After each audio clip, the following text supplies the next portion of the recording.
তোমার গোনা দিন ফুরাইয়া যাবে, গোনা দিন ফুরাইয়া যাবে, যৌবনে লাগবে ভাটি।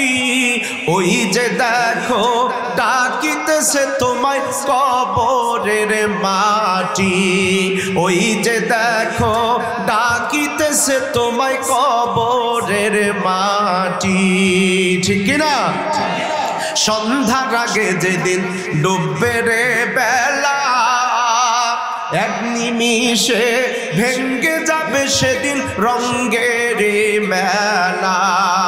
সন্ধ্যার আগে যেদিন ডুববে রে বেলা, এক নিমিষে ভেঙ্গে যাবে সেদিন রঙ্গের মেলা। তুমি কারে দিবা জোরে ধমক, কার দিবা জোরে ধমক, কার মাথায় ভাঙ্গিবা লাঠি। ওই যে দেখো ডাকিতেছে তোমায় কবরের মাটি। ঠিক কিনা? সম্মানিত হাজিরিন, সেই কবরের উদ্দেশ্যে আমাদের এই দুনিয়া থেকে পাথর তৈরি করা লাগবে। তবে কোরআনের মাহফিলে যারা শ্রোতা আসে, আমার ভাষায় শ্রোতাগুলি 3 ধরনের হয়। জোরে বলেন কয় ধরনের? আরো জোরে বলেন কয় ধরনের? 1 নম্বর শ্রোতা যারা ডানে বামে কোনো দিকে না তাকাইয়া, বক্তার চেহারা কালা না ধলা, বক্তা পপুলার না আনপপুলার, এরপরে বক্তা আবরারুল হক আসিফের মতো একটা ফ্যাক কইরা চমৎকার হাসি দেয় এরকম কিনা, অথবা আজহারি সাহেবের মতো চমৎকার করে একটা হাসি দিল, না সিদ্দিকী হাফিজুর রহমান কুয়াকাটার মতো টান একটা দিয়া মানুষের এশকে উঠায় দিল, এই চিন্তা ভাবনা না করিয়া কোরআন সুন্নাহ থেকে কথা হবে যতক্ষণ, এই আলোচনা শুনবো ততক্ষণ, এই চিন্তা করে যারা বসে আছেন আপনারাই তারা 1 নম্বর শ্রোতা। জোরে কোন সুবহানাল্লাহ।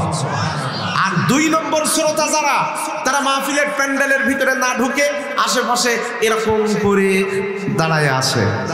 ওরা চিন্তা করতেছে বক্তা তো দেখতে জুতের হইল না, চেহারাও খুব একটা ভালো লাগলো না, এখন আলোচনায় যদি নতুনত্ব কিছু পাই বসবো, না হয় আস্তে করে ভাগবো। খুব খারাপ বলছি না, কিন্তু খুব ভালো তাদের বলছি না। তবে 3 নাম্বার শ্রোতা যারা আছে এরা খুব মারাত্মক। এদের পরিচয় দেব? আরো জোরে বলে।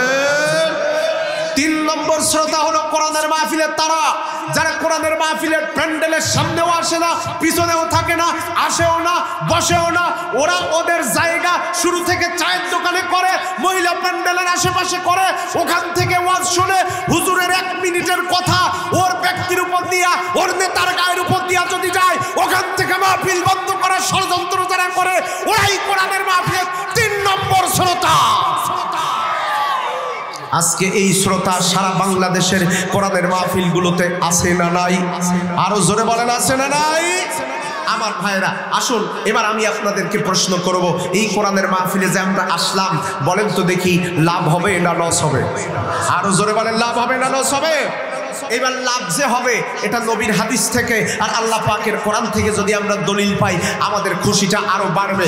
আল্লাহর নবী বলেন, মান সালাকা তরিকান ইয়ালতামিস ফীহি ইলমা সাহালাল্লাহু লাহু বিহি তরিকান ইলাল জান্নাহ আও কামা ক্বালা আলাইহিস সালাতু ওয়াস সালাম। জোরে বলেন আল্লাহু আকবার। আরো জোরে বলেন আল্লাহু আকবার।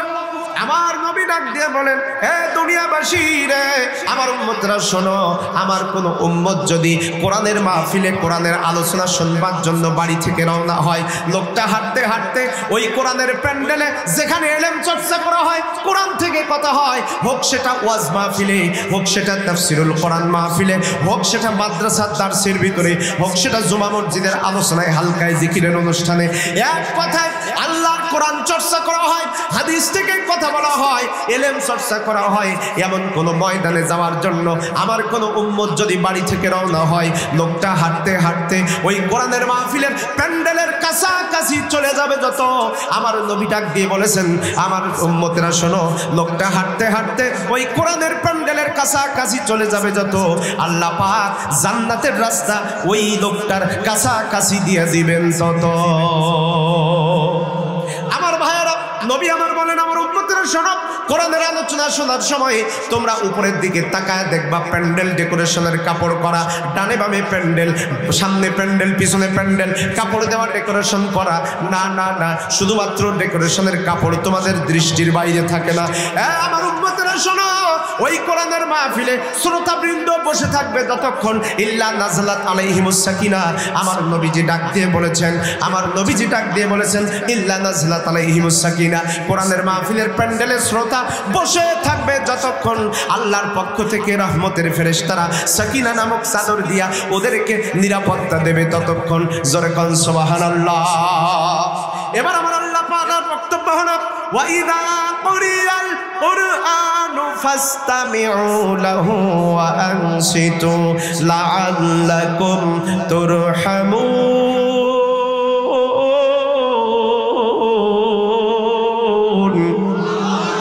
আমার আল্লাহ ডাক দিয়ে বলেন, হে দুনিয়ার মানুষ, আমি আল্লাহ এবার নিজেই কোরআনের ভিতরে ওয়াদা করলাম, রে বান্দা, আমার কোরআন থেকে যেখানে তেলাওয়াত হবে, কোরআন থেকে যেখানে আলোচনা করা হবে, ওই তেলাওয়াতের প্যান্ডেলে তোমরা যদি কোরআনের তেলাওয়াত, কোরআনের আলোচনা আদব প্রদর্শন করে ভালোবাসার সাথে যদি তোমরা তেলাওয়াত শুনতে পারো, ইস্যু তৈরি না করো, ডিস্টার্ব না করো, আমি আল্লাহ পাক নিজেই কোরআনের ভিতরে তোমাদের জন্য ওয়াদা করে দিলাম, লাআল্লাকুম তুরহামুন। বান্দারে, আমি আল্লাহ পাক কোরআনের মাহফিল থেকে তোমাদেরকে খালি হাতে ফেরত দেব না। আমি আমার পক্ষ থেকে রহমত নাজিল করে বান্দারে তোমার গোটা জিন্দেগিটা আমি আল্লাহ ধন্য করে দিলাম। আরো জোরে বলেন সুবহানাল্লাহ। সম্মানিত হাজিরিন আমার, তবে একটা জিনিস কিন্তু সত্য, কোরআনের মাহফিলে এসে সবার হেদায়েত হয়। আরো জোরে বলেন, হয়? সবার হেদায়েত হয় না। কারণ হলো, একজনে এক স্বামীকে তার স্ত্রী ফোন করে ধমক মারছে, টেলিফোন রিসিভ করে কয়, হ্যালো খোকার মা বলো। এবার বাড়ি থেকে বউ হুমকি দিচ্ছে, তেল ছাড়া বাড়ি আসলে তোমারে সুদ্ধা ভাইজে ফেলাবো। তার মানে দুপুরবেলা তেল আনতে বলছে, বাজারের প্যাকেট পাঠাই দিছে, কিন্তু প্যাকেটের ভিতরে সব গেছে, তেল যায়নি। এখন বউয়ের মাথা খারাপ, ডাক দিয়ে বলতেছে, তেল ছাড়া বাড়িতে আসলে তোমার সুদ্ধা ভাইজা ফেলাবো। এখন তাড়াহুড়ো করে একটা বোতল জোগাড় করে স্বামী গেছে দোকানে, মুদি দোকানে তেল কিনতে। জোরে বলেন, কি কিনতে? তেল কিনতে। আপনারা তেল কেনেন তো? হ্যাঁ, আরো কয়দিন পরে কিনেন, 1 মাস চলে যায়, রোজা পার হয়ে যায়, দেখেন তেল কিনতে কি মজা। অলরেডি আলু 22 টাকা থেকে 33 টাকা হয়েই গেছে। আমার ওই ছোট্টবেলায় 2002 সালে যখন সারা দেশে চাউলের দাম 14 থেকে 15 টাকা হয়েছিল, তখন ওই সময় আমাদের মমতাজ আফা রেডিও টেলিভিশনে 3 টাকা 4 টাকা আলুর দাম ছিল। সেই আলুর দাম, আলু বেশি খাইয়া চালের উপরে চাপ কমানোর জন্য একটা গান বানিয়েছিল, চমৎকার গান। গানটা মাঝে মধ্যে আমার এখন মনে পড়ে, রেডিওর ভিতরে সেই গানটা উনি চমৎকার করে গাইতেন। আমার একটা ভাবি ছিল দারুণ আলাপি, করে মাঝে মধ্যে বানাইতো সে আলুর জিলাপি। তার মানে আলু দিয়ে তোমরা এই সমস্ত গুলি বানাও, চাউলের দাম একটু কমে যাক। এখন 2001 সাল, 2 সাল, 3 সাল না, 2023 সাল 24-এ আসার পরে আলু যখন চাউলের ডাবল দাম হয়েছে, এখন আমার মমতাজের গান উল্টা করিয়া নিজেই লিখতে মন চাইছে। কোনো এক ভাবি যেন লিখতেছে, ডাক দিয়ে কয়, রাইতে যখন খাইতে বসে আমার বাড়ির কর্তা একটু দিলে আর একটু চায় সিদ্ধ আলুর ভর্তা। আমার ভাইরা, কারণ যে জিনিসের দাম যখন বেশি, ওই জিনিসের প্রয়োজন তখন তত বেশি হয়। সম্মানিত হাজিরিন, বউ যখন বলেছে তেল নাই, স্বামী এবার তেলের বোতল হাতে নিয়ে মুদি দোকানে গেল, ডাক দিয়ে কয়, ভাই 1 বোতল তেল দাও, 1 লিটার তেল দাও। দোকানদার বলতেছে, ভাই তুমি তো দেখতেছো আমি হিসাব নিয়ে ব্যস্ত, ওই যে তেলের ড্রাম আছে, ওই ড্রামের ভিতর থেকে তুমি বোতলটা ভরে দাও, আমি ওজন করে তোমার হাতে দিয়ে দেবো, তুমি নিয়ে যাও। এখন লোকটা ওদিকে কানে ফোন ধরে রয়েছে, বউ ওদিক থেকে একের পর এক কবিতা পড়তে পড়তে উত্তর মেরু থেকে দক্ষিণ মেরু চলে যাচ্ছে। ওই অবস্থায় লোকটা বোতল ওই তেলের ড্রামের ভিতরে দিতে গিয়া বোতল তেলের ভিতরে ঢুকাইছে, কিন্তু ওই বোতলের মুখে যে একটা সিপি থাকে, ওইটারে কি কয় আপনারা, কি বলেন? হ্যাঁ, সিপি কার, মুক্তি, যাই হোক, সিপি বা মুক্তি কার যাই বলেন, ওইটা আর খোলে নাই। না খোলা অবস্থায় লোকটা তেলের ডিব্বার ভিতরে বোতলটা ঢুকাইয়া দিয়া কয় মিনিট পরে বোতলটা ভরবে? হ্যাঁ হ্যাঁ, জীবনে না। আমি 5 মিনিট বলার আগেই আমার 2 সাফা ভাই ওখান থেকে বলে দিছে সারা জীবনেও ভরবে না। লোকটা বোতল ভরে না দেখে শেষ পর্যন্ত রাগের ঠেলায় নিজের কনুই পর্যন্ত ঢুকায় দিছে, তারপরও বোতল ভরে না। কারণটা কি?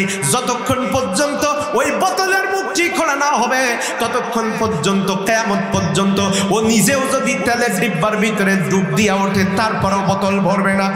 মুসলমানের দল, কোরআনের মাহফিলে শুনতে আসার পরে, আলোচনা শুনতে আসার পরে দুনিয়ায় তুমি কোন হুজুরের ভক্ত, তুমি কোন নেতার অনুসরণকারী, তুমি কোন দলের কর্মী, এই চিন্তা বাদ দিয়া যদি আল্লাহর কোরআন যা বলেছে তা মেনে নেব, তা এই চিন্তা যতক্ষণ না আসবে আল্লাহর রসুলের কণ্ঠের কোরআন তেলাওয়াত শোনার পরও ওদের হেদায়েত হবে না। আরো জোরে বলেন ঠিক কিনা? এই কথা কোথায় আছে? কোরআনের ভিতরে আল্লাহ পাক বলেন, ও নবীজি ইন্নাকা লা তাহদি, ও নবীজি হেদায়েত আপনার হাতে না, আপনি যাকে ভালোবাসেন তাকে আপনি হেদায়েত দিতে পারবেন না। ইন্নাকা লা তাহদি, আপনি চাইলেই হেদায়েত হবে না। মান আহবাবতা, যাকে আপনি ভালোবাসেন হেদায়েত কার হবে? আল্লাহ পাক অন্যত্র বলেছেন, উতলু মা উহিয়া ইলাইকা মিনাল কিতাব, ও নবী আপনার উপরে যেই কোরআন নাজিল করা হয়েছে ওই কোরআন দিয়ে আপনি জনগণের সামনে ওয়াজ করে দেন, জনগণকে নসিহত করেন। হেদায়েত কার হবে? ওয়াহুয়া আলাম, এ ব্যাপারে আমি আল্লাহ ছাড়া দুনিয়ার আর কেউ জানে না। তার মানে বোঝা গেল যারা ওই রাস্তায় বসে বলে এত বড় ইসালে সওয়াব মাহফিল দিয়ে কি লাভ হবে, হেদায়েত তো হয় না, এরকম কিছু লোক আছে না নাই? আর জোরে বলেন, জোরে বলেন। দেখবেন সাইড দোকানে ওরা এত মাহফিল দিয়ে লাভটা কি, হেদায়েত তো কারোর হয় না। আচ্ছা হেদায়েত কি হুজুরের হাতে? জোরে বলে, হেদায়েত হুজুরের হাতে না, হেদায়েত একমাত্র আল্লাহর হাতে। এই জন্য আল্লাহ পাক বলেছেন, নবী ইন্নাকা লা তাহদি, হেদায়েত তুমি যাকে চাও তাকে হবে না। মান আহবাবতা, যাকে তুমি ভালোবাসো। এইবার অনেকে বলে ওই যে এত মাহফিল দিয়ে লাভ কি, সে ব্যাপারেও আল্লাহ পাক কোরআনের ভিতরে চমৎকার করে বলেছেন, ওয়াযাক্কির ফা ইন্না যিকরা তানফাউল মুমিনিন।